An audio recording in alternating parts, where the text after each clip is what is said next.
మన ప్రభును ప్రియరక్షకుడైన యేసుక్రీస్తు వారి నామములో నా ప్రత్యేక వందనాలు తెలియజేస్తున్నాను. మన ఆత్మీయ జీవితాన్ని బలపరచుకోవడానికి కొన్ని విషయాలు ఆలోచన చేద్దాం. ప్రస్తుతం పరిస్థితుల్ని అవగాహన చేసుకుంటూ ఒక అంశాన్ని మనం పరిశీలన చేసే ప్రయత్నం చేద్దాం. ప్రస్తుతం యొక్క పరిస్థితులు మనం జాగ్రత్తగా గమనిస్తే మన సంఘ పరిధిలోనే కొన్ని విషయాలు దుఃఖకరమైనటువంటి పరిస్థితులు మనం ఎదుర్కొన్నాం.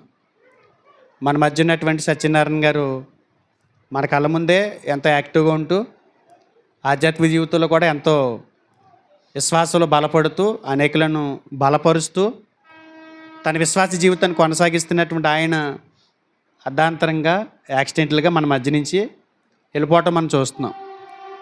ఆయన ఒక అనారోగ్యంతో మంచం మీద పడి కొద్ది కాలం ఉండి చనిపోతే మనం పెద్దగా ఆలోచించాల్సిన పని లేదు. పూర్తి ఆరోగ్యవంతుడిగా ఉండి మంచి యాక్టివ్ పర్సన్గా ఉంటూ మన కళ్ళ ముందే నవ్వుతూ నవ్విస్తూ ఆయన జీవిత విధానం మన కళ్ళ ముందు కనపడుతుంది. అలాంటి పరిస్థితుల్లో సడన్గా అలా వెళ్ళిపోవటం వల్ల ఒకంత మనకి ఏం కలుగుతుంది? ఆందోళన కలుగుతుంది, బాధ కలుగుద్ది. ఆయన ఒక్కడే కాదు, మరణము అనే ఈ పదానికి వచ్చేసరికి చాలా మంది జీవితాల్లో మనం చూస్తున్నాం. మన కళ్ళ ముందు తిరుగుతున్న వ్యక్తులే ఈయన చనిపోయాడా అన్న టైప్లో చాలామంది వ్యక్తుల విషయాల్లో మనం మాట్లాడుకుంటూ వచ్చాం. మన కళ్ళ ముందే తిరుగుతున్న వాళ్ళే, యాక్టివ్ పర్సన్సే సడన్గా మనల్ని వదిలి వెళ్ళిపోతున్నట్టు మనం చూస్తున్నాం. ఈ పరిస్థితులు అలా ఉన్నాయి. మరణాల రేటు కూడా పెరిగిపోయింది. ఇప్పుడు మరణాల సంఖ్య 100% ఉంది, కానీ అది ఆరోగ్యవంతులైనటువంటి వాళ్ళే మన కళ్ళ ముందు వెళ్ళిపోవటం కూడా మనం చూస్తున్నాం. ఈ మధ్యకాలంలో బాగా ఎక్కువైపోయినాయి. మరణం అనే పదానికి వచ్చేసరికి భయపడే పరిస్థితి వచ్చేసింది. నెక్స్ట్ ఇంకోటి ఏంటంటే, మరణం అనే పదానికి వచ్చేసరికి చాలా క్యాజువల్గా తీసుకునే పరిస్థితి కూడా వచ్చేసింది. అంటే మరణం అనేది కూడా అలవాటైపోయిన పరిస్థితిలోనికి కాలం వచ్చేసింది. తర్వాత మనకు తెలుసు, మన తెలుగు 2 రాష్ట్రాల్లో ఎంతో పేరున్నటువంటి వ్యక్తి ప్రవీణ్ పగడాల గారు. ఆయన కూడా మంచి యాక్టివ్ పర్సను. క్రైస్తవాన్ని ఎంతగానో ఒక బలమైనటువంటి ఆయుధంగా క్రైస్తవుని ముందుకు తీసుకెళ్ళిపోతున్నటువంటి వ్యక్తుల్లో ఆయన ఒకడు. ఆయన కూడా సడన్గా అర్ధాంతరంగా అనుమానాస్పద స్థితిలో మృతి పొందటం అనేది కూడా, మరణించడం అనేది మనకి బాధను కలిగించింది. ఇలా పరిస్థితులు చూసినప్పుడు మనకేమనిపిస్తుంది? ఏం ఆలోచన చేస్తున్నాము? ఒకసారి ఆలోచించండి. మరణం అనేది సడన్గా వస్తుంది, ఊహించుకునేట్టు విధానంలో వస్తుంది. ఎవరు ఊహించుకుని వచ్చింది కానట్టుగా కనపడుతుంది. ఊహించుకుంటూ వచ్చేదిగా అది మన కళ్ళకే కనపట్ల. ఊహించుకోని పరిస్థితుల్లో దాన్ని ఎదుర్కొన్న పరిస్థితులు వారి జీవితాల్లో మనం చూస్తున్నాం. సజీవులో అయిన మనం, మరణించిన వారు వారి జీవితాల్లో ఆ మరణం ఎంత వేగంగా వారి దగ్గరికి వచ్చిందో వారి జీవితాలు బట్టి, బ్రతుకున్న మనం చనిపోయిన వారిని బట్టి మనం ఆలోచన చేస్తే ఊహించని వాటికి వారు సిద్ధపడ్డారు లేదనేది కాసేపు పక్కన పెడితే ఊహించుకోకుండా చాలా వస్తాయి. ఈరోజు మనం ధ్యానించబోతున్న అంశం ఏంటంటే, పరిస్థితులను బట్టి అవగాహన చేసుకుంటూ మన కళ్ళ ముందు జరుగుతున్న కొన్ని పరిస్థితులు బట్టి మనం ప్రేరేపించబడుతూ కొన్ని విషయాలు ఆలోచన చేద్దాం. ఈరోజు మనం ధ్యానించబోతున్న అంశం ఊహించని వాటి కొరకు సిద్ధపాటు. సాధారణంగా భౌతిక విషయాల కొరకు మనం సిద్ధపడుతుంటాం. భౌతిక విషయాలు, ఉదాహరణకి పిల్లల చదువు గురించి మనం ఊహించుకోమా? మనకు పిల్లలు పుట్టారండి, పిల్లలు ఎదుగుతున్నారు. 1వ సంవత్సరం, 2వ సంవత్సరం, 3వ సంవత్సరం, వాళ్ళకి సంవత్సరాలు గడుస్తున్నాయి. 3వ సంవత్సరంకి వచ్చేసరికి మనం ఆలోచన చేస్తాం. ఏమని? ఏ స్కూల్లో జాయిన్ చేద్దాం? ఇంగ్లీష్ మీడియం చదివిందామా, లేకపోతే తెలుగు మీడియంలోనే ఉంచుతామా, లేకపోతే పెద్ద స్కూల్లో చదివిందామా, కాన్వెంట్లో చదివిందామా, లేకపోతే బోర్డు స్కూల్లో చదివిందామా? ఇలాంటి ఆలోచనలు మన పిల్లల విషయంలో ఆలోచిస్తాం, చదువుకి సంబంధించి. అది మనం ఊహించుకుని చేసే పని, ఊహించుకోకుండా వచ్చేదేం కాదు అది. మన పిల్లలు ఎదుగుతూ ఉంటారు. ఎదుగుతున్న పిల్లల్ని వాళ్ళ చదువు నిమిత్తం, వాళ్ళ విద్య నిమిత్తం ముందుగానే ఊహించుకుని ఏ స్కూల్లో వేయాలో, ఏం చదివించాలో, ఏ మీడియం చదివించాలో మనం ముందుగానే దాన్ని సిద్ధపడుతున్నాం. అది ఊహించుకుందేం కాదు. అయ్యో సడన్గా జాయిన్ చేసేసాను, నేను ఊహించుకోలేదు, సడన్గా పుట్టేసాడు నా బిడ్డ, పుట్టంగానే నేను తీసుకెళ్ళిపోయి స్కూల్లో జాయిన్ చేశాను, అసలు ఈ స్కూల్లో జాయిన్ చేస్తానని నేను ఊహించలేదు అని అనం. మనం అనుకునే ఆ స్కూల్లో జాయిన్ చేస్తాం. అంటే ఊహించి సిద్ధపడ్డాం, ఊహించిన దాని కొరకు మనం సిద్ధపడ్డాం. ఏమండి? ఊహించే సిద్ధపడ్డాం. అది ఒక చదువే కాదు, పిల్లలు వివాహాలకు సంబంధించి సడన్గా జరిగిపోయిందండి అని అంటామా? పిల్లల వివాహాలకు వచ్చేసరికి ఏం చెప్తాం? ఇటొక 7 తరాలు, అటొక 7 తరాలు చూసి చేస్తాం. అంత తేలిగ్గా మీ పెళ్ళి వివాహం అనేది చేయం. ఊహించుకోకుండా చేసేసావా అని అంటే ఊహించుకోలేదండి. ఊహించుకున్నాం, ఊహించుకోకపోవటం ఏంటి? దాని గురించి ఎంత పక్క ప్రణాళిక వేసుకున్నాం, దాని గురించి సిద్ధపడే ఈ మ్యారేజ్ మేము చేసామని చెప్తాం. పిల్లల చదువుల విషయంలో ఊహించినే చేస్తాము, సిద్ధపడే దాన్ని జరిగిస్తాము. పిల్లల వివాహ విషయాల్లో కూడా మనం ఊహించే, మనం అనుకునే అది చేసి ఆ వివాహాన్ని జరిగిస్తాం. వ్యాపారం కూడా అంతే. వ్యాపారం కూడా ఏం చేస్తాం? సడన్గా పెట్టేసానండి ఇప్పటికిప్పుడు ఈ వ్యాపారం అని అన్నాం. ఏం చేస్తాం? దాని గురించి పక్క ప్లాన్ చేసుకుంటాం. ఎప్పటి నుంచో దాని గురించి ఆలోచనలు చేస్తూ, అనేకుల్ని సంప్రదిస్తూ, ఏం చేస్తే బాగుంటుంది, ఎక్కడ పెడితే ఎలా చేస్తే బాగుంటుంది, ఎక్కడ పెడితే బాగుంటుంది, ఎవరిని పెడితే బాగుంటుంది, ఇవన్నీ ముందుగానే సిద్ధపడుతున్నాం. అవి ఊహించుకున్నామా, ఊహించుకోలేదా అంటే ఊహించుకునే మనం సిద్ధపడుతున్నాం. మన కళ్ళ ముందు భౌతిక సంబంధమైనటువంటి విషయాలు అవి, వాటి కొరకు మనం ఎంతో చక్కగా సిద్ధపడుతున్నాం. తర్వాత ఉద్యోగం అనేది కూడా ఒక వ్యక్తి పలానా సబ్జెక్టులో జాయిన్ అయ్యాడంటే అర్థమేంటి? పలానా ఉద్యోగం కొరకు అతడు సిద్ధపడుతున్నట్టు మనకు అర్థమవుతుంది. పలానా దాంట్లో పలానా కోర్సు తీసుకున్నాడంటే ఏంటి? అతను ఏమవ్వాలని, టీచర్ అవ్వాలనుకున్నాడు అనుకోండి, పలానా కోర్సులో జాయిన్ అవుతాడు. కలెక్టర్ అవ్వాలనుకున్నాడు అనుకోండి, పలానా దాంట్లో కోర్సులో జాయిన్ అవుతాడు. ప్రతి దానికి భౌతిక సంబంధంగా మనం ఊహించే సిద్ధపడతాం. ఊహించుకోకుండా ఏమి సిద్ధపడింది ఏమి ఉండదు. మన పెళ్ళిళ్ళు ఊహించుకోకుండా జరగలేదు. మన ఉద్యోగాలు చేస్తున్నామంటే ఊహించుకోకుండా జరగలేదు. మన పిల్లలు చదువుకుంటున్నారు పలానా క్లాసులో, పలానా స్కూల్లో, పలానా కాలేజీలు అంటే అది ఊహించుకోకుండా జరిగినవి ఏమీ కాదు. భౌతిక సంబంధమైన విషయాలన్నీ కూడా ఊహించుకునే మనం చేస్తున్నాం, ఊహించుకునే సిద్ధపడుతున్నాం. భౌతిక సంబంధమైన విషయాలు. అలాగే ఆత్మ సంబంధమైన విషయాలు కూడా ఊహించుకోకుండా ఏం చేయం. ఇవాళ సండే, ఆదివారం ఆరాధన మీరు ఊహించుకోకుండా వచ్చి ఇక్కడికి వచ్చేసారు సడన్గా. ఎప్పటి నుంచి సిద్ధపడుతున్నారు? ఆధ్యాత్మికంగా మంచి భక్తులు అనుకోండి, శనివారం నుంచే సిద్ధపడతారు. శనివారమే చెప్పేస్తారు ఏమని? ఆదివారం మమ్మల్ని డిస్టర్బెన్స్ చేయకండి, ఆదివారం మేము దేవుని ఆరాధించే పవిత్రమైన దినం మాకు, అది మేము పరమ పవిత్రంగా భావిస్తాం, ఆ రోజు మమ్మల్ని డిస్టర్బెన్స్ చేయకండి, మాతో మీరు ఫోన్లు చేయటం కానీ. ఇది భక్తి పరులు మాత్రమే. భక్తిని సాధారణంగా తీసుకునేవాడు, ఆచారపరంగా తీసుకునేవాడు ఏం పట్టించుకోడు. అవన్నీ మామూలకి, బయట ఉన్నా లోనున్నా ఒకటే వాళ్ళకి. ఆత్మ సంబంధమైన విషయాల పట్ల కూడా మనం ఊహించే సిద్ధపడతాం. ప్రార్థనకు రావాలి ముందు రోజే బైబిల్ నోట్స్ పక్కన పెట్టుకుంటాం, పెన్ను ఇంకొందా లేదు చూసుకుంటాం, నోట్స్ రాసుకోవడానికి వాటర్ బాటిల్ శుభ్రంగా సిద్ధపరచుకుంటాం. రేపు ఏ డ్రెస్ వేసుకోవాలో కూడా దాన్ని పక్కన పెట్టుకుని ప్రిపేర్ అవుతాం. ఇది ప్రార్థనకు సంబంధించి ఆధ్యాత్మిక విషయంలో. ఆధ్యాత్మిక విషయానికి వచ్చేసరికి బాప్తిస్మ అనేది అప్పటికప్పుడు నేను అక్కడికి వచ్చాను, వాక్యం విన్నాను, తక్కువని తీసుకెళ్ళి చెరువులో ముంచేసాడైనా, కాలువలో ముంచేసాడైనా అని చెప్పి ఎవరు బాప్తిసం తీసుకున్న వాళ్ళు ఎవరైనా ఉన్నారా? లేరు. బాప్తిసాన్ని కూడా వాళ్ళు ఏమవుతున్నారు? ఊహించుకుంటున్నారు. మేము బాప్తిసం తీసుకుంటాం, మేము ఊహించుకునే ఈ బాప్తిసం తీసుకున్నాం. బాప్తిసం తీసుకోవడానికి ఊహించుకోకుండా జరిగినటువంటి కార్యం ఏమిది కాదు అంటాం. అంటే భౌతికమైన విషయాలు మనం సిద్ధపడుతున్నామంటే ఎలా సిద్ధపడుతున్నాం? ఊహించుకోకుండా అంటే ఊహించకుండా ఏం కాదు, ఊహించే వాటి కొరకు సిద్ధపడుతున్నాం. ఆత్మీయ విషయాలు కూడా ఊహించుకోకుండా సిద్ధపడుతున్నామా అని అంటే కాదు, ఊహించుకునే సిద్ధపడుతున్నాం. ప్రార్థనకు కానీ, బాప్తిసం కార్యక్రమానికి కానీ, ఆరాధనకు కానీ, కూడికలకు కానీ, లేకపోతే బైబిల్ క్లాసులకు కానీ సడన్గా ఏమీ ఊహించుకోకుండా జరిగింది ఏమీ కాదు. ఇవన్నీ కూడా ఊహించుకునే సిద్ధపడుతున్నాం.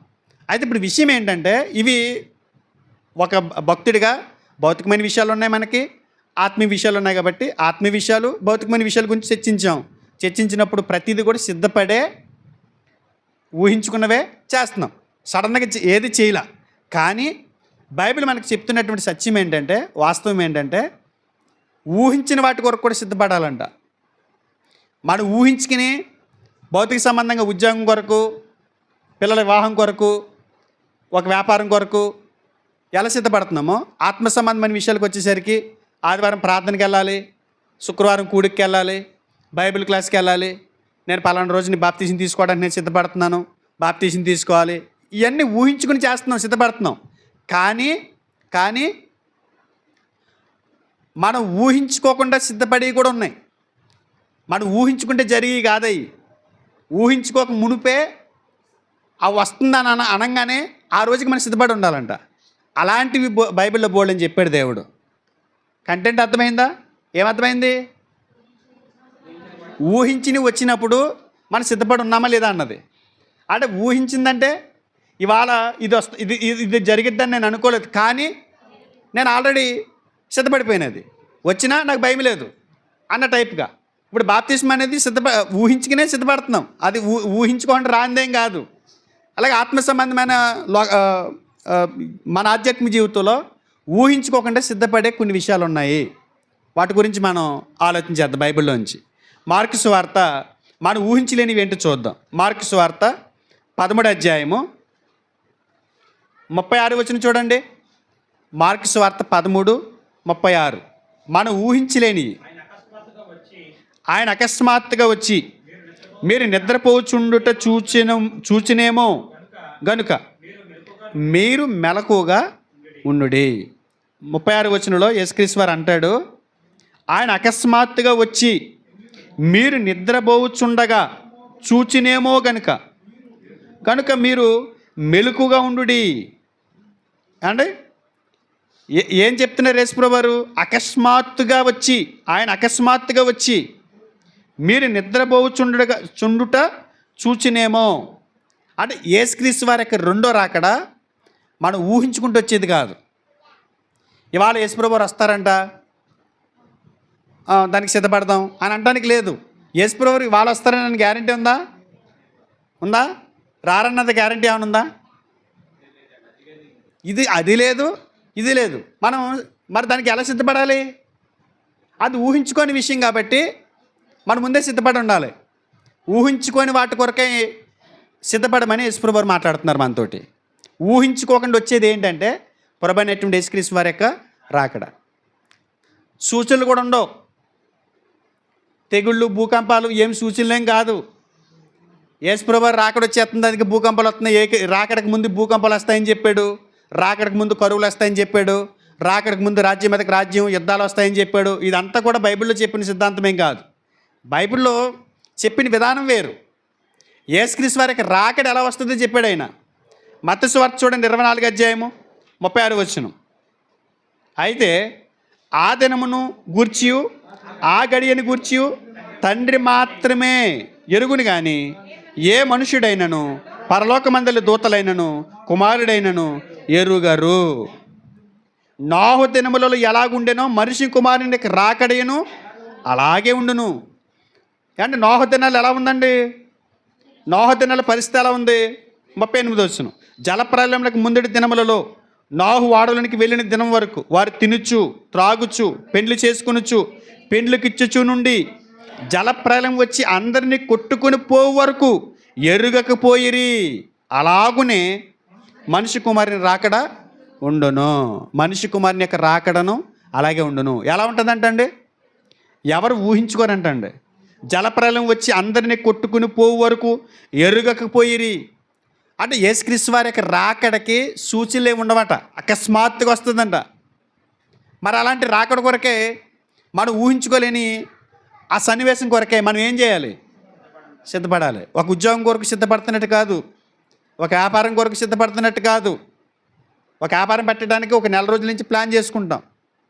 ఒక స్కూల్లో జాయిన్ చేయడానికి 1-2 సంవత్సరాల నుంచి ముందు నుంచే ప్లాన్ చేసుకుని సిద్ధపడుతూ ఉంటాం. అవి ఊహించుకునే విషయాలు. ఒకవేళ అది కాకపోతే మనం స్కిప్ చేసుకోవచ్చు, మార్చుకోవచ్చు, డేట్ కూడా మనం నిర్ణయించుకోవచ్చు. కానీ క్రీస్తు ప్రభు యొక్క రాకడ మనం ఊహించుకోకుండా వస్తుందంట. మనం ఊహించిన వాటి కొరకైనటువంటి సిద్ధపాటులో మనుషులు ఊహించుకోకుండా వచ్చేది ఏంటంటే క్రీస్తు వారి యొక్క రెండవ రాకడ. రెండవ రాకడికి మనం ఏమై ఉండాలి? సిద్ధపడాలి. ఎలా సిద్ధపడాలి?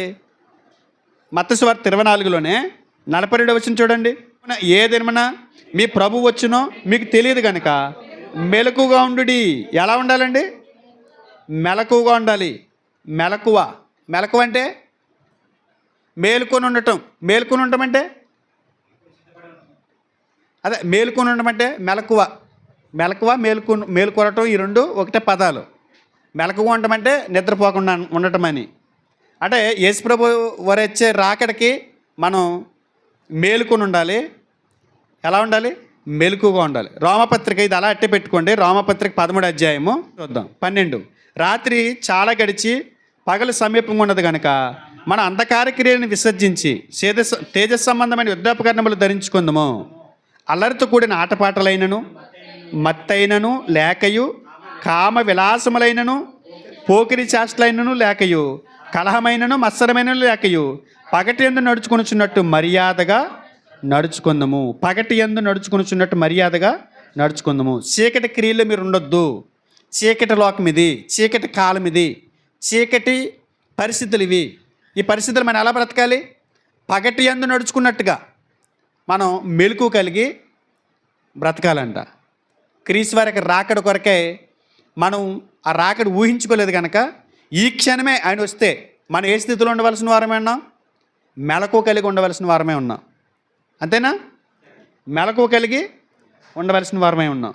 అక్కడ అందుకే చెప్పాడు మత్తయి సువార్తలో, ఏ దినమున మీ ప్రభు వచ్చినో మీకు తెలియదు కనుక మెలకుగా ఉండండి. ఏ జామున దొంగ వచ్చినో ఇంటి యజమానికి తెలిసి ఉండి నెడల అతడు మెలకుగా ఉండి తన ఇంటికి కన్నం వేయనీయడని మీరు ఎరుగుదురు. అర్థమవుతుందండి? ఏం చేస్తాడండి? ఏ జామున దొంగ వచ్చినో ఇంటి యజమానికి తెలిస్తే ఏం చేస్తాడండి? ఇంటికి కన్నం వేయనిస్తాడా?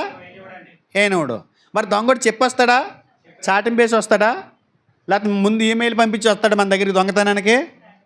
ఎలా వస్తాడు? ఈ దొంగ ఎంత అకస్మాత్తుగా వచ్చి ఎత్తుకుపోతాడో. నిజంగా దొంగతనం జరిగిన సన్నివేశాలు చూడండి. దొంగతనం ఎప్పుడు జరిగిందని అంటే తెల్లవారుజాము 4 గంటలు జరిగితే ఎక్కువ. ఎందుకంటే దొంగలు ఉన్నారు, దొంగలు తిరుగుతున్నారు, జాగ్రత్త అని అనౌన్స్మెంట్ ఇచ్చారు ఇంకొండి పోలీసులు. మనం అందరం ఏం చేస్తామంటే రాత్రంతా మెలకుగా ఉంటాం. సరిగ్గా వచ్చే టైంకి మేము మత్తుగా పట్టేస్తుంది. దొంగడు వచ్చే టైంకి ఎక్కడికి వెళ్ళిపోతాం? ఫ్లైట్ ఎక్కేస్తాం, కోమలకి వెళ్ళిపోతాం. ఇప్పుడు దాకా మెలకుగా ఉన్నానండి, ఇప్పుడే ఎత్తిపోయాడు. తెల్లారగట్ల దాకా ఉన్నామండి. తెల్లారగట్ల మాగన్నంగా పట్టేసిందండి నిద్ర, ఎత్తిపోయాడండి మొత్తం అంటాం. అంటే మనం ఏం చేస్తామంటే ఎదురు చూసి నిద్రపోవటం మనకు అలవాటు. ఇంకా రాడని కాదు, చూసాం కదా, ఇంకా అసలు మన చుట్టుపక్కల రాడు, ఆ ఏరియాకి వెళ్ళాడేమో అనుకుంటాడో మనకి ఏం తెలీదు. సడన్గా ఎత్తిపోతాడు, వీడు మొత్తం ఎత్తిపోతాడు. దొంగ వచ్చినప్పుడు పరిస్థితులు ఎలా ఉంటాయో మనకి అర్థమైన పరిస్థితులు కాబట్టి, ఆ పరిస్థితులు మనకు అవగాహన ఉంది కాబట్టి యేసుప్రభువు వారు ఆయన రాకడనే దొంగ వచ్చేటప్పుడు ఎలా ఉంటుందో ఆ పరిస్థితులతో పోలుస్తూ మెలకుగా ఉండాల్సిన అవసరం లేదని మీరు అనుకుంటున్నారేమో. మీరు 4 గంటలకైనా మెలకుగా ఉండాలి, 5 గంటలకైనా మెలకుగా ఉండాలి, అర్ధరాత్రి 2 గంటకైనా మెలకుగా ఉండాలి. అప్పుడు మీరు కన్నం వేయకుండా కాపాడుకుంటారు. అంతేనా? విలువైన వస్తువులు ఉన్నప్పుడు. అలాగే మన ఆధ్యాత్మిక జీవితంలో మన ఆత్మను మనం కాపాడుకోవాలి, మన ఆత్మ భద్రంగా ఉంచుకోవాలి, దేవుడిచ్చిన నిత్యరాజ్యాన్ని మనం స్వతంత్రించుకోవాలి. ఆయన ఆశ కలిగి మన భక్తి జీవితాన్ని మనం కొనసాగిస్తే మనం ఊహించినటువంటి క్రీస్తు వారికి రాకడ కొరకే ఎల్లప్పుడూ ఏ సమయాన్ని వస్తాడో, ఏ జామున వస్తాడో, ఆయన ఏ జామున వచ్చినా నాకు అనవసరం, నేను మాత్రం ఏ జామున వచ్చినా నేను రెడీగా ఉంటాను. నా ఆత్మ నాశనానికి వెళ్ళకుండా నేను కాపాడుకుంటాను. అలాంటి సిద్ధపట్టు నా దగ్గర ఉంది అని మనం బ్రతకాలంట. యేసుక్రీస్తు వారికి రాకడ మనం ఊహించుకుంది. ఆయన దూతలైనను యేసుక్రీస్తు వారికి కూడా తెలియదంటే ఏ రోజు వస్తారో. దానికి వేరే కారణాలు చెప్తారు వాళ్ళు, కానీ మన యూట్యూబ్ ఛానల్లో ఉంది యేసుక్రీస్తు వారికి ఆయన రాకడ గురించి తెలియదు అనేది. మన అప్పుడు అది విమర్శాత్మకమైనటువంటి విషయం గురించి చర్చించుకోవడానికి కాదు, ఊహించిన వాటి కొరకు మనం సిద్ధపడాలనేటువంటి టాపిక్లో యేసుప్రభు వారికే తెలియనటువంటి ఆ దినం మనం ఎంత జాగ్రత్తగా ఉండాలో ఆలోచించాలంటున్నాను. ఊహించింది ఏది? సాధారణంగా మనుషులు ఊహించలేనివి ఏవి? యేసుక్రీస్తు వారి యొక్క రెండవ రాకడ. ఇప్పుడు ఆయన రాకడలో ఏమవుతుంది?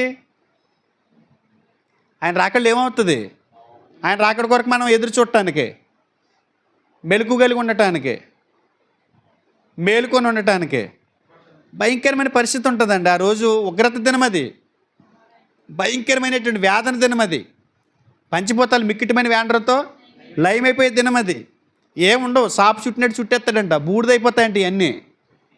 ఈ సృష్టి ఏముండదంట, పంచిపోతాలు లయమైపోతాయట. లయమైపోయి వీటి కొరకు వీటిలో మునిగిపోయి మనం మెలకుగా ఉండక ఊహించిన దాని కొరకు మనం సిద్ధపడక అందులో ఉండిపోయి మన వాటితో కాలిపోకుండా దేవుడు మనతో చెప్తున్నాడు, ఊహించిన వాటి కొరకు అయినటువంటి సిద్ధపాటు నీకు ఉందా? అది క్రీస్తు వారికి రాకడా. నువ్వు సిద్ధపడి ఉన్నావా? ఈ క్షణం వస్తే నీ సిద్ధపాటు ఏంటి? నువ్వు ఏ స్థితిలో ఉన్నావు? అసలు ఈ సడన్గా ఇప్పుడే వస్తే సంఘాల్లో మందిరాల్లో ఉన్న వాళ్ళని తీసుకెళ్తాడని అనుకుంటే ఎంతమంది వెళ్తారు చెప్పండి? నేను వచ్చేస్తున్నాను, ఒక్క సెకండ్ లాగా ఉంటాను, మందిరాల్లో ఉన్న వాళ్ళందరినీ తీసుకెళ్తాను అన్నాడు అనుకోండి, ఎంతమంది వెళ్తాం? ఉన్న వాళ్ళ మట్టుకు వెళ్తాం కదండి. సంఘంలో మాకు 1000 మంది ఉన్నారు, 500 మంది ఉన్నారని చెప్పుకున్నారు కదా. మరి 1000 మంది వెళ్తారా, 500 మంది వెళ్తారంటే అక్కడ ఉన్నది 50 మందే ఉంటున్నారు. 500 పక్కన ఒక 0 పీకెత్తంటే 50 మందే ఉంటున్నారు. విశ్వాసం చెప్పుకుంటాడు, విశ్వాసం చెప్పుకుంటుంది. ఆదివారం ప్రార్థనలో కనపడదు, ఆదివారం ప్రార్థనలో కనపడ్డు. ఇక సిద్ధపాటు ఏంటి? సాధారణంగా రెగ్యులర్గా మనం ఊహించుకుని రేపు ప్రార్థన ఉంటుందని తెలిసి అలాంటి ప్రార్థనకే సిద్ధపడలేనటువంటి మనం పరలోకంలో యేసుప్రభువు వారి యొక్క రాకడ కొరకు సిద్ధపడి ఆయనతో పాటు ఎత్తపడి ఆయనతో పాటు తిరిగి వెళ్ళిపోతామని అంటే ఎలా నమ్మగలం? అర్థమవలేదా? కనీసం సాధారణమైనటువంటి ప్రార్థనలను మనం కూర్చోలేని మనం పరలోకానికి ఆయన రాకడ కొరకు సిద్ధపడి ఉన్నామని అనటానికి రీజన్ ఏంటి అసలు చెప్పండి? అర్థమవుతుందండి? ఈ చేస్తే దానికి సిద్ధపాటు ఉంటుంది. దానికి సిద్ధపాటు ఏంటంటే ఇవే మానకుండా రెగ్యులర్గా మీరు కూడికలకు హాజరవుతున్నారంటే అది సిద్ధపడుతున్నట్టు లెక్క, మేలుకున్నట్టే లెక్క. మేము సిద్ధపడే ఉన్నామండి. ఎక్కడ? ఇంట్లో కూర్చున్నా, వసాల్లో కూర్చున్నా, మంచం మీద పడుకున్నా, ఇదే సిద్ధపాటు. మేలుకొని ఉండటమంటే ఈ భౌతికంగా ఇలా కళ్ళతో చూడటం అనుకుంటున్నారు మేలుకొని ఉండటమంటే. అలాంటి నిస్సత్తుతో కూడుకున్నటువంటి పరిస్థితుల నుంచి బయటికి రావటం, నిర్జీవమైనటువంటి స్థితిలో నుంచి బయటికి రావటం, భక్తి చేయటం, ఇది మెలుకుని ఉండటం అంటే. మెలకు కలిగి ఉండటం అంటే ఇది. క్రీస్తు వారికి రాకడ ఎప్పుడు వస్తుందో మనకు తెలియదు కనుక, మనం ఊహించలేనిది కనుక దాని కొరకు మనం ఎప్పుడూ సిద్ధపడి ఉండాలి.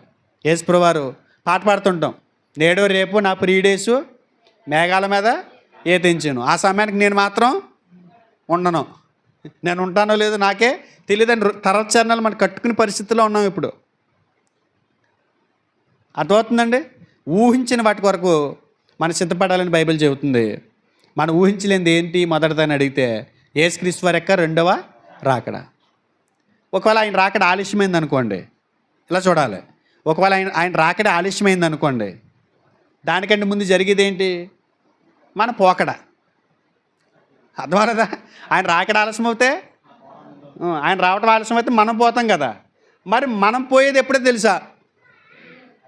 ఆయన రాకడే తెలియదు మనకు, కాసేపు పక్కన పెట్టేద్దాం, పైన ఆయన రాకడికి సిద్ధపడుతున్నామండి అని అనుకుందాం. ఆయన రాకడ ఆలస్యం అవుతుంది, ఇక రేపు మోప అంటున్నాడు, 1000 సంవత్సరాలు అయింది, 2000 సంవత్సరాలు అయింది, ఇప్పటికీ రాలేదు. సిమ్టమ్స్ చూస్తుంటేనేమో సూచనలు చూస్తుంటే వచ్చేస్తున్నాడు అన్నట్టుగా ఉంటున్నాయి. కానీ అలాంటి ఎన్నో జరిగినాయి. 2000 సంవత్సరాల నుంచి ఇలాంటి భూకంపాలు ఇన్ని చూసాం, ఇలాంటి ఉపద్రవాలు ఇన్ని చూసాం. ఇక ఉపద్రవాలు ఆయన రాకడికి సూచన అనుకుంటే మరి అప్పుడు రాలేదు. భూకంపం వచ్చినప్పుడల్లా పెట్టేబెడ సర్దుకుని రెడీగా ఉందామని అంటానికి, మిడతలు వచ్చినప్పుడే పెట్టేబేడ సర్దుకుని రెడీగా ఉందామంటానికి, మిడతలో వచ్చినప్పుడు ఆయన వస్తాడని లేదు, మిడతలు ఆగిపోయినప్పుడు వస్తాడు అన్నట్టుగానే ఉంది.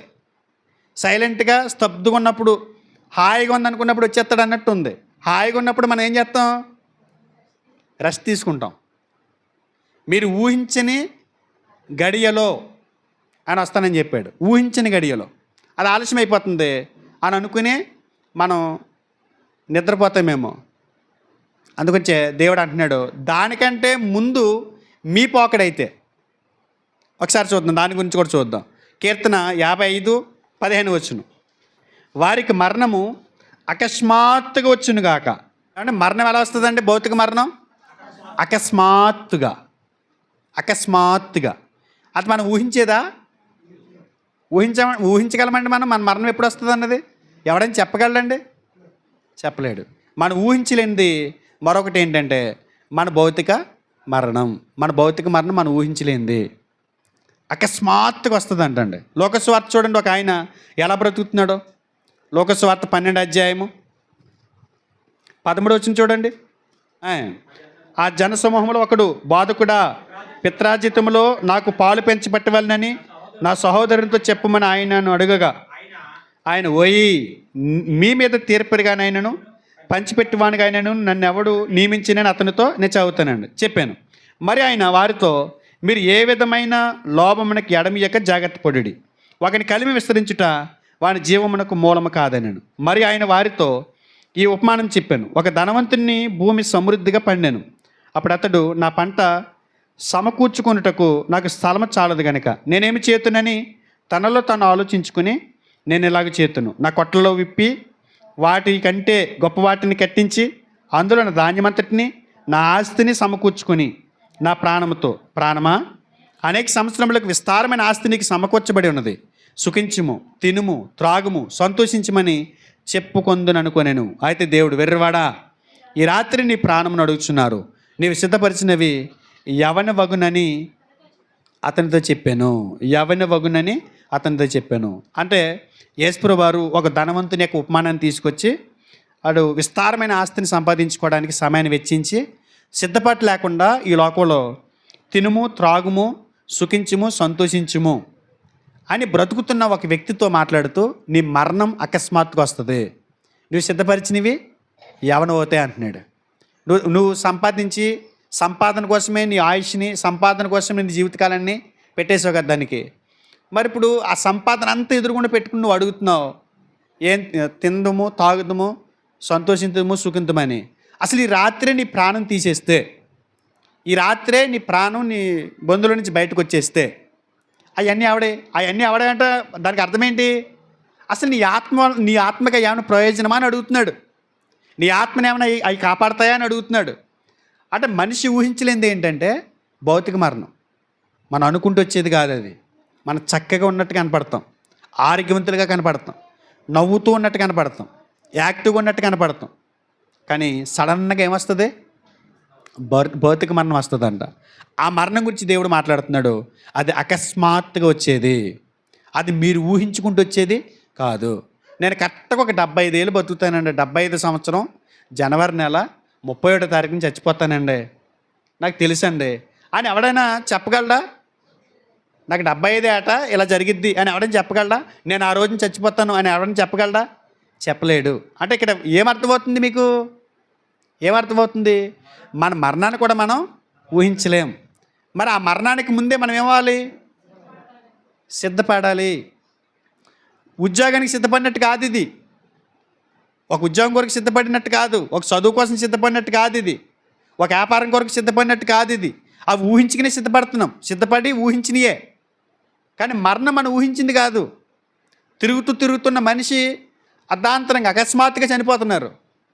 పరిస్థితి ఎలా ఉందా అతని ఆత్మీయ జీవితం చనిపోయేటప్పటికి అని అడిగితే, బంగారులోకి వచ్చివాడండి, ఇలా పరిస్థితి అలా మారిందండి, ఇప్పుడే ఇలా ఉన్నాడండి, ఈయన చచ్చిపోయేసరికి ఆయన దగ్గర ఏం లేదు, సిద్ధపడలేదండి, ఆమె దగ్గర చచ్చిపోయేటప్పటికి సిద్ధపడలేదండి, ఏదో చెప్తే వినలేదండి, అకస్మాత్తుగా మరణం వచ్చేసిందండి అని చెప్పి వాపోతున్నటువంటి సంఘాల్లో సభ్యులు ఎంతమంది ఉన్నారు?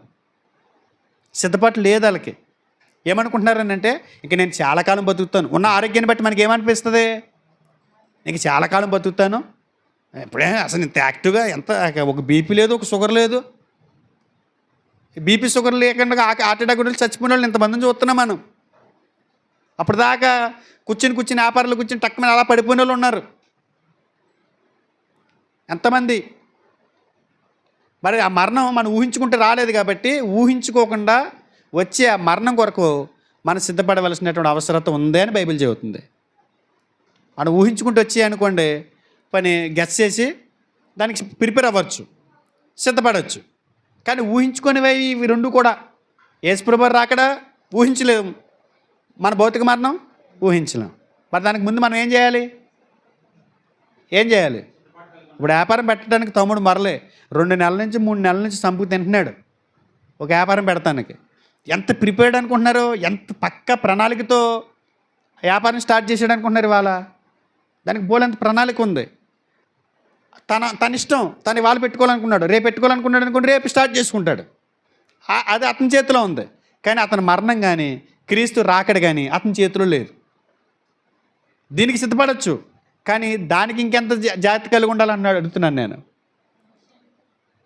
అసలు ఏ క్షణాన్ని ఏం జరుగుతుందో, ఏ క్షణాన్ని నేను ఈ లోకాన్ని విడిచిపెట్టి వెళ్ళాలో, ఏ క్షణాన్ని క్రీస్తు ప్రభు వచ్చేస్తారో నేను ఊహించలేను కనుక ఈ క్షణమే, నేను బ్రతుకుని ఈ క్షణమే నేను ఆధ్యాత్మికంగా నేను బలపడడానికి ప్రయత్నం చేస్తాను, ఆత్మీయంగా నేను బలపడటానికి ప్రయత్నం చేస్తాను, సంఘంలో నా పాత్రను నేను నిర్వర్తిస్తాను, అనేక ఆత్మల రక్షణ కొరకే నా సమయాన్ని నేను వెచ్చిస్తాను అని బ్రతకగలగటమే మనం ఊహించిన వాటి కొరకే సిద్ధపాటు కలిగి ఉండటం. కానీ మనం అలా లేదండి. వెళ్దాంలే అన్నట్టుగా, చర్చికి వెళ్దాంలే, టైం ఉందలే అన్నట్టుగా మనం వాటి విషయాలు చేసినట్టు ఉందాంలే వస్తుందిలే, ఇప్పుడేం పోయింది, ఇంకా బోలెంత సంవత్సరాలు ఉన్నాయి, బోలెంత కాలం ఉంది అని అనుకోవటానికి మన మరణానికి అలాంటి ఛాన్స్ లేదండి. ఇదివరకే పర్లేదు, ఇదివరకు బాగానే ఉండేది. ఇప్పుడు ఇదివరకే పీక్కిని చచ్చిపోయారు. చచ్చిపోవడానికి కూడా ప్రార్థన చేసేవారు ఇదివరకే ముసలోళ్ళని కాదండి. ప్రభువా ఆమెకు మరణమి, ఎంత బాధపడుతుంది అనేవారు. పీక్కుని అసలు ప్రాణం వెళ్ళేది కాదు. ఆ శరీరం కుషించిపోయి ఎండిపోయి డోలైపోయినా కూడా, తోళ్ళగా అప్పడలాగా అయిపోయినా కూడా ప్రాణం వెళ్ళేది కాదు. ఆ ముసలోళ్ళ కోసం ప్రార్థన చేసేవారండి. అంత ఆయుష్ కలిగి బ్రతికేవాళ్ళు ఇదివరకు ఆహారాన్ని బట్టి. ఇప్పుడు ఏం జరుగుతుందో తెలియట్లేదు. ఇప్పుడు ఏమని చేయాల్సి వస్తుంది? ప్రభువా కాపాడండి అన్నట్టుగా ఉంది. అంటే పరిస్థితులు బట్టి మనం కూడా ఏం చేయాలి? ఊహించినవి మన కళ్ళ ముందు ఉన్నప్పుడు ఊహించిన వాటి కొరకు సిద్ధపాటు కలిగి ఉండటం అనేది క్రైస్తవుని యొక్క మంచి లక్షణం అండి. ఇక మనం ఊహించుకోలేని ఏంటో కొంతమంది భక్తుల జీవితాల్లో చూపిస్తాను మీకు. ఉదాహరణకి కొన్ని సంఘటనలు జరిగినాయి కొంతమంది భక్తుల జీవితాల్లో. యోబు గ్రంథము 1వ అధ్యాయంలో మనం చూస్తాం. యోబు గ్రంథం అంతా మనకు తెలుసు, ఆ గ్రంథం యొక్క సారాంశం ఏంటో మనకు తెలుసు. కానీ మొదటి 2 అధ్యాయాల్లో యోబు గారు ఎలాంటి పరిస్థితులు, ఎలాంటి సంఘటనలు ఆయనకి ఎదురైనాయో మనకు తెలుసు. 1వ అధ్యాయంలో మనకి ఏం కనపడుతుంది? 18, 19 చూడండి. అతను మాట్లాడుచుండగా వేరొకడు వచ్చి నీ కుమారులను నీ కుమార్తెలను తన అన్న ఇంట భోజనము చేయుచు ద్రాక్షరసం పానము చేయుచుండగా గొప్ప సుడిగాలి అరణ్య మార్గమును వచ్చి ఆ ఇంటి 4 మూలలను కొట్టగా అది యవ్వనుల మీద పడినందున వారు చనిపోయిరి. దానిని నీకు తెలియజేయుటకు నేను ఒక్కడనే తప్పించుకుని వచ్చి ఉన్నానని నేను ఊహించుకున్నాడండి. ఈయన 10 మంది పిల్లలు సడన్గా చనిపోయారండి. ఊహించుకున్నాడు ఈయన? అలా జరిగిద్దని ఊహించుకున్నాడా? ఊహించినటువంటి సంఘటన భక్తుని జీవితంలో జరిగింది. ఊహించినటువంటి సంఘటన. 14 నుంచి చూడండి. ఎద్దులు నాగలి దునుచు గాడిదలు వాటి సమీపమున మేయుచుండగా శబాయియులు వాటి మీద పడి వాటిని కొట్టుకుని పోయి ఖడ్గముతో పనివారిని హతము చేసిరి. జరిగినది నీకు తెలియజేయటకు నేను ఒక్కడనే తప్పించుకుని వచ్చి ఉన్నానను.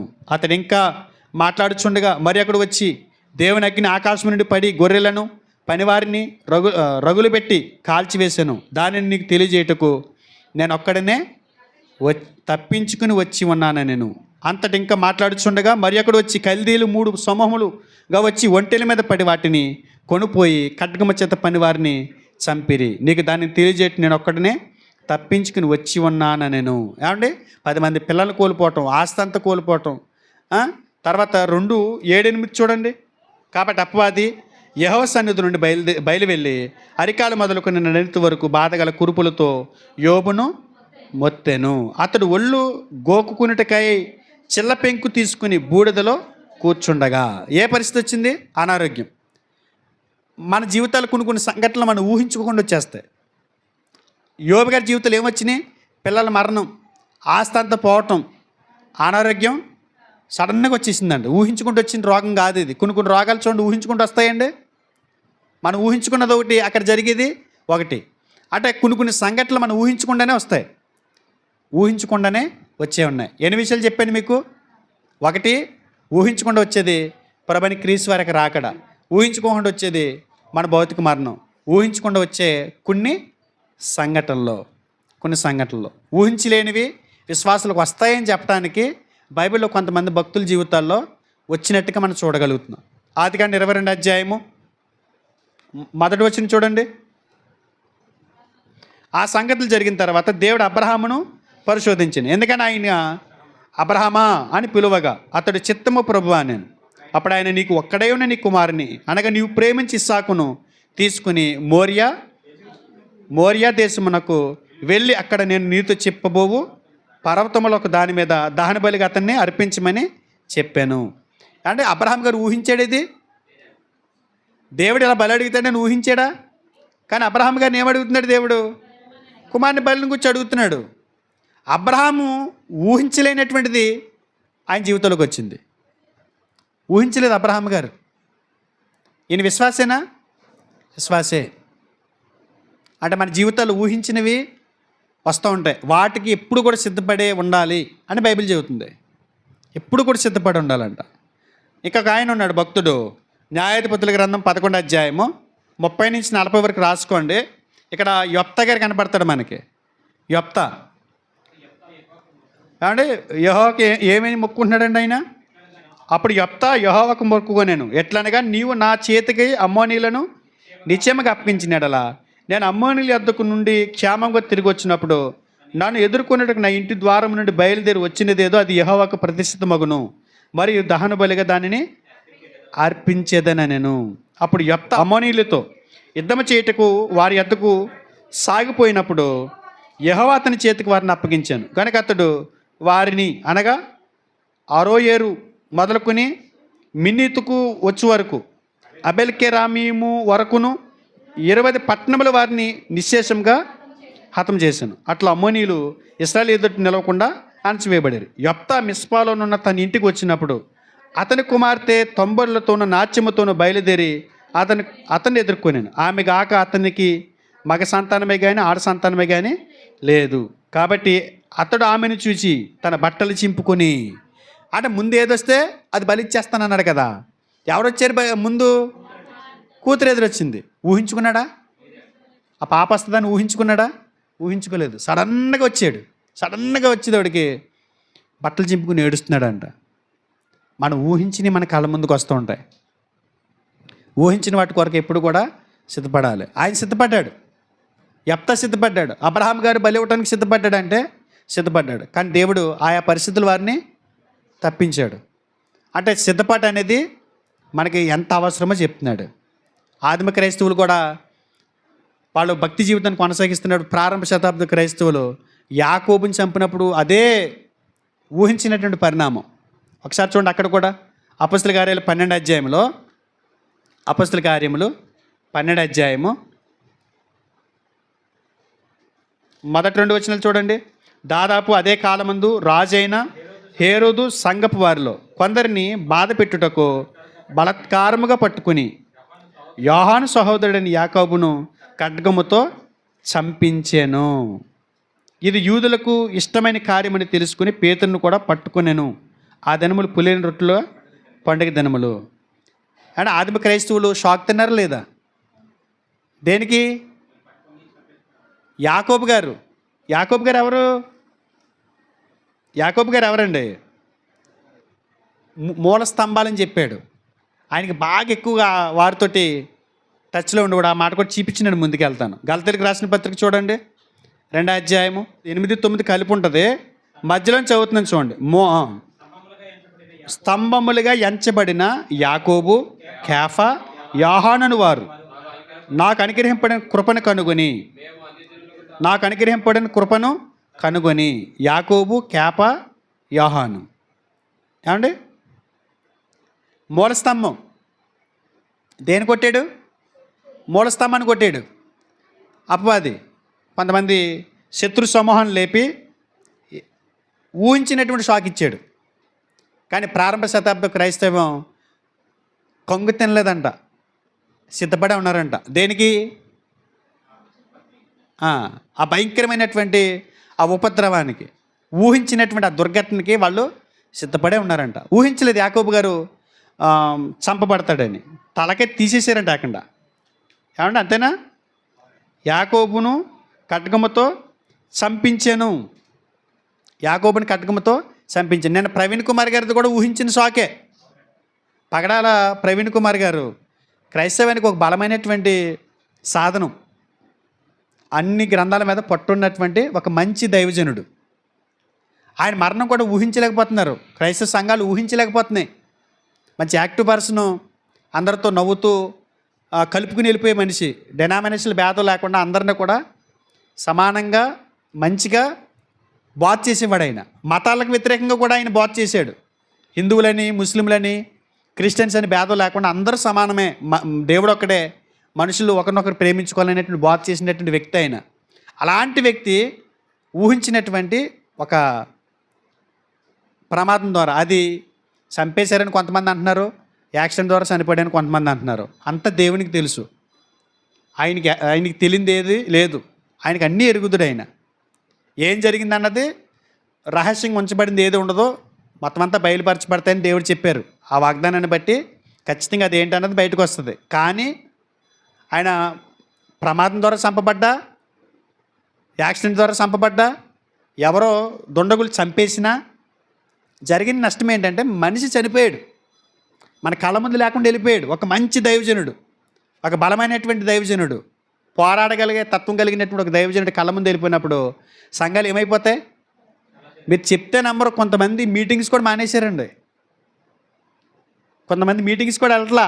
సహోదరుడు 12 రోజులు 13 రోజులు మీటింగ్స్ క్యాన్సిల్ చేసుకున్నాడు ఆయన. అంటే మనసు ఆయనకు కుదరలేదని చెప్తున్నాడు. అన్నను కోల్పోయిన చాలా బాధ ఉందని అని చెప్పాడు. చాలా కృంగిపోతున్నాను నేను సన్నగా ఇలా జరిగేసరికి అని ఒక రకమైనటువంటి ఆందోళన తనకు వచ్చేసింది. అంటే ఇవాళ ఆయన అయ్యాడు, రేపు ఇంకొకడు అవుతాడు, లేకపోతే అవతల ఇంకొక మంచి దైవజనుడు అవుతాడు, ఒక బలమైనటువంటి నాయకుడిగా కొనబడుతున్నటువంటి ఒక మంచి దైవజనుడు అవుతాడు. అన్నిటికీ ఏమవ్వాలని చెప్తుంది బైబిల్? సిద్ధపాటు కలిగి ఉండాలని చెప్తుంది. ప్రారంభ శతాబ్దం క్రైస్తవేమో ఊహించుకోలేదు యాకోబు గారిని చంపేస్తారని. కానీ సంఘం కుదేలైపోయిందా? కాసేపు కుదుపు వచ్చింది, కానీ తర్వాత ఏమైంది? తేరుకొని వారు తర్వాత ఎవరైతే ఏంటి అన్నట్టుగా ముందుకి వెళ్ళిపోయారండి. మనం ఊహించుకొనివే మన జీవితాల్లోనికి వస్తుంటాయి. మనం ఊహించిన వాటి కొరకు సిద్ధపాటు కలిగి ఉండటం అనేది గొప్ప విషయం అయితే, మనం ఊహించిన వాటి కొరకు సిద్ధపాటు కలిగి ఉండటం అనేది మరీ గొప్ప విషయం. అర్థమవుతుందా మీకు? ఊహించినవేవి? క్రీస్తు రెండో రాకడ సిద్ధపాటు ఉండాలి, మన భౌతిక మరణం సిద్ధపాటు ఉండాలి. కొన్ని సంఘటనలు మన జీవితంలో మనం ఊహించాం కదా. మా కిరణ్కి అపెండిక్స్ పెయిన్ వచ్చినప్పుడు నేను ఊహించలేదు. అసలు అలాంటి ప్రాబ్లం వస్తుందని నేను ఊహించలేకపోయాను.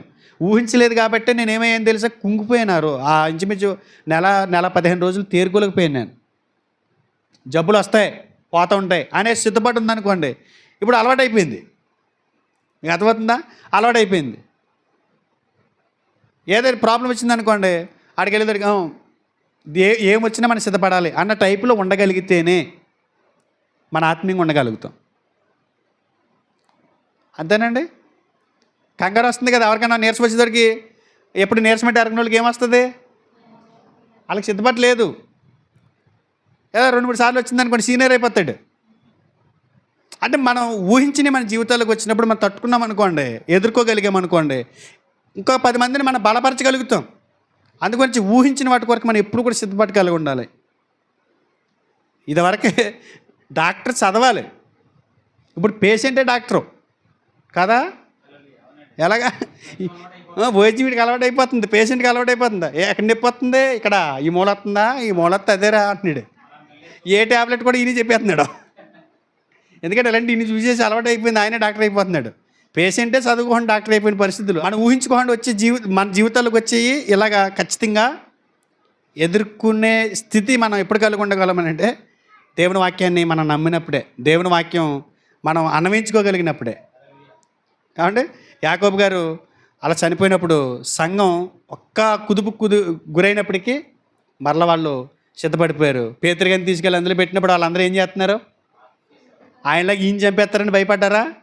భయపడలా. ప్రార్థన చేస్తున్నారు పేతురు గారిని విడిపించమని. పేతురు గారిని విడిపించమని ప్రార్థన చేస్తారు. తర్వాత పెర్గమలో ఉన్నటువంటి సంఘం యోహాను రాసిన ప్రకటన గ్రంథం 2వ అధ్యాయము 13వ వచనం చూడండి. మన యూట్యూబ్లో అప్లోడ్ చేయించి చూడండి అన్నది, మళ్ళీ ఒకసారి చూడండి. సాతాను సింహాసనమైన స్థలంలో నీవు కాపురమున్నావని నేను ఎరుగుదును, మరియు సాతాను కాపురమున్న ఆ స్థలంలో నా యందు విశ్వాసే ఉండి నన్ను గురించి సాక్షి అని ఎంతిపోయిన వాడు మీ మధ్యన సంపబడిన దినములలో నీవు నా నామమును గట్టిగా చేపట్టి నా యందలి విశ్వాసమును విసర్జింపలేదని నేను ఎరుగుదును. అంతిప చంపబడినా కూడా ఎందుకు విసర్జించలేదు వాళ్ళు? యాకోబుని చంపారుగా. అలాంటి వాళ్ళు ఇంతమందిని చంపుకుంటూ వస్తున్నారు వాళ్ళు. అలాంటి పరిస్థితి మన సంఘంలోకి రాదా అని అనుకుంటే వాళ్ళు ఊహించుకోలేదు. ఊహించుకోకపోయినా కూడా దానికి ఏమై ఉన్నారు? వాళ్ళు సిద్ధపాటు ఉన్నారు. రానే చంపేస్తారా అంతమని చెప్పారు కదా. వాళ్ళ సంఘ పెద్దో లేకపోతే వాళ్ళ సంఘంలో మంచి పేరున్నవాడో మంచి ఆత్మీయుడో దేవుని కొరకు బలంగా నిలబడినటువంటి వ్యక్తి చంపబడినప్పుడు పెర్గమలో ఉన్నటువంటి విశ్వాసులు ఏమయ్యారంట? నిలబడ్డారంట. విశ్వాసాన్ని విసర్జించలేదంటండి, గట్టిగా చేపట్టారట. ఇంకా బలం ఎక్కువైపోయిందంట వాళ్ళకి. తర్వాత మీరు చెప్పేస్తే మేము రెడీ అయిపోతాం అన్న టైపులకంట. అంతపా మీరు ఊహించుకోకుండా చంపారు కదా మీరు.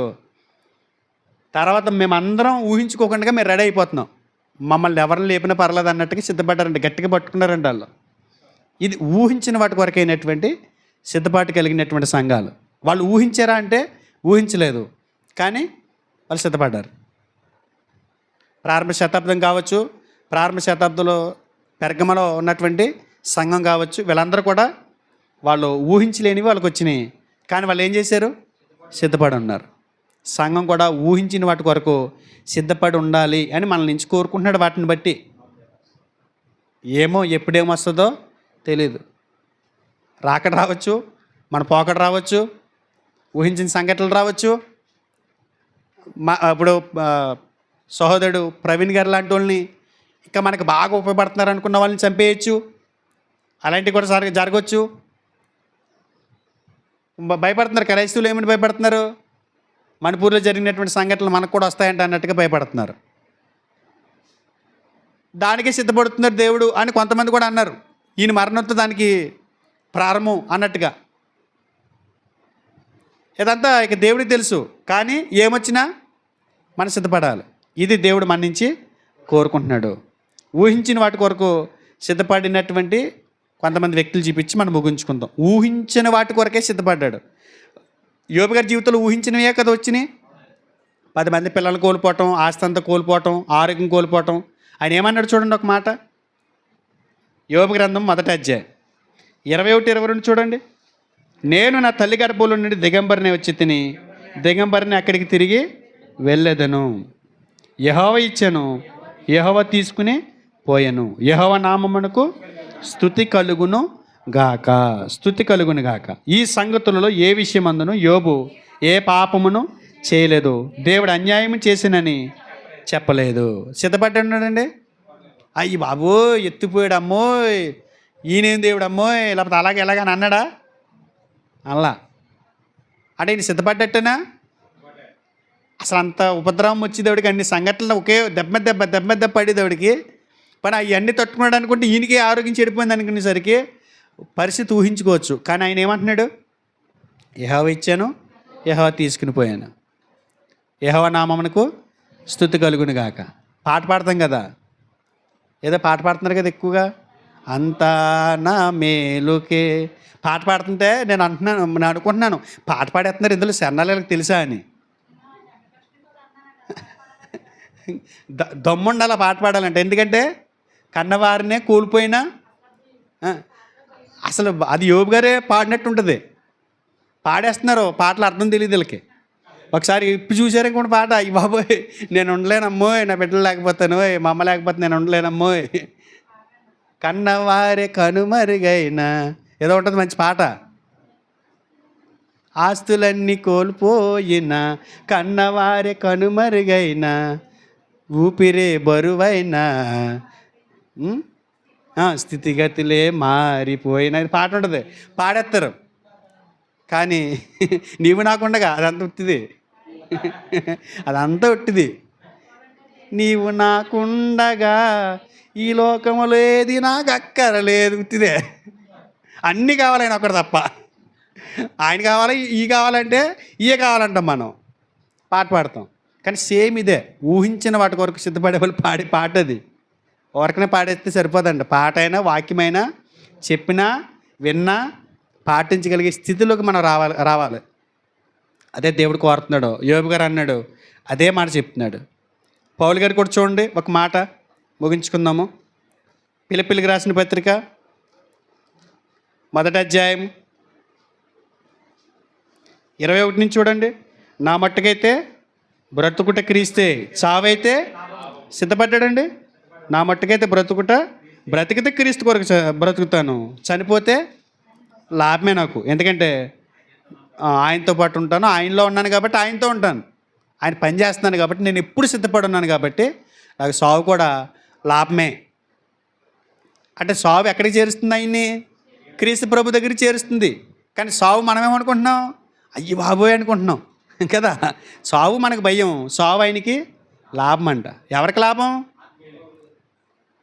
భౌతిక మరణం ఎవరికి ఆశీర్వాదం అని అంటే దేవుని సంకల్పం ఎరిగిన వారికి అది ఆశీర్వాదం.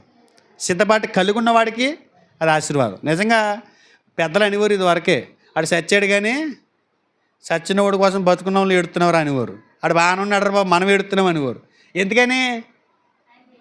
ఆయన హాయిగా ఉన్నాడు అక్కడ, పరిశుద్ధులతోటి భక్తులతోటి చక్కగా అక్కడ నెమ్మదిని అనిపిస్తూ ప్రశాంతంగా తన జీవనాన్ని సాగిస్తున్నాడు. అక్కడ ఆనందిస్తూ దేవుని స్తుతిస్తూ. బతుకున్న వాళ్ళు ఏడుతున్నారు, చనిపోయిన వాళ్ళు నవ్వుతున్నారు.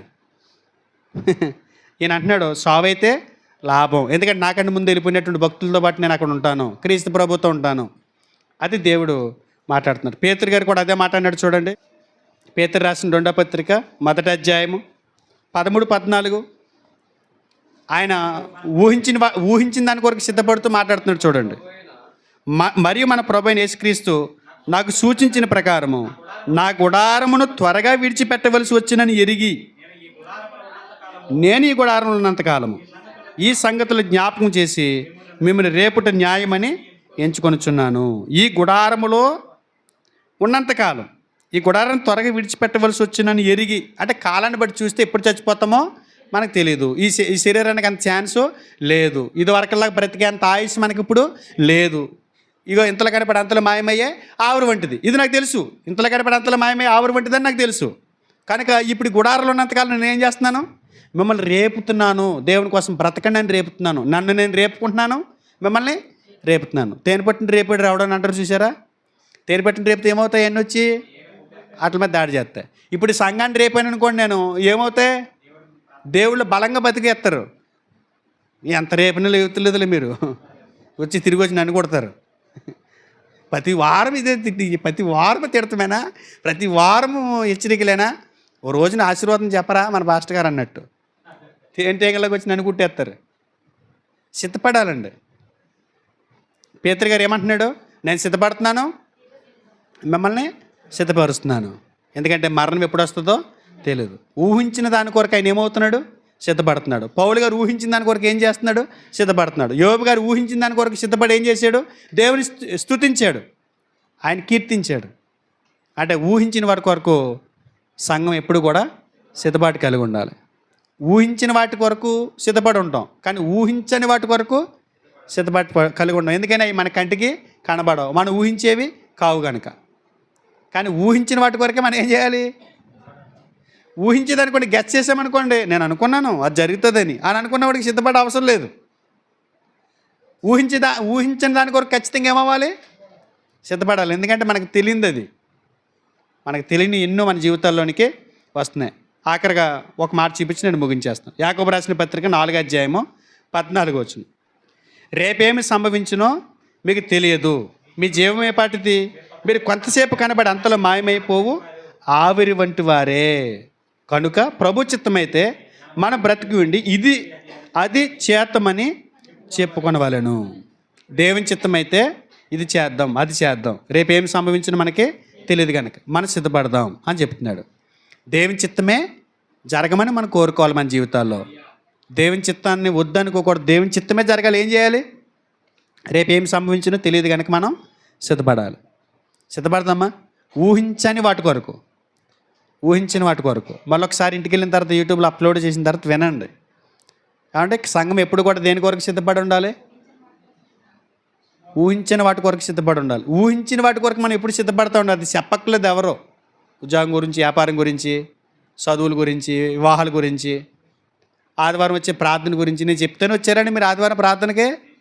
మెసేజ్ పెట్టానండి, మెసేజ్ పెట్టానా? ఆదివారం ప్రార్థన ఉంటుందని సంఘంలో పెట్టానా? శుక్రవారం ప్రార్థన ఉంటుందని పెడుతున్నానా? ఎందుకు పెడుతున్నాను?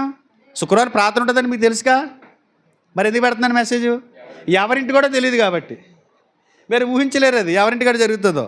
పెట్టిన తర్వాత పలానా ఇంటికారా అని చెప్పి సిద్ధపడతారు. అంతేనండి. అదే బైబిల్ చెబుతుంది, ఊహించుకోనివి ఉన్నాయి, వాటి కొరకు మీరు సిద్ధపడండి. నేనైతే చెప్పాను శుక్రవారం ప్రార్థన ఎవరింటికాడో చెప్పినప్పుడు మీరు ఎలా సిద్ధపడ్డారో, ఊహించుకోనివి ఏంటో ఇప్పుడు చెప్పాను, వాటి కొరకు మనం సిద్ధపడాలి. దేవుడి మాటలో మనలో ఆలోచన పుట్టించి అలా నడిపించును గాక. ప్రార్థన చేసుకుందాం.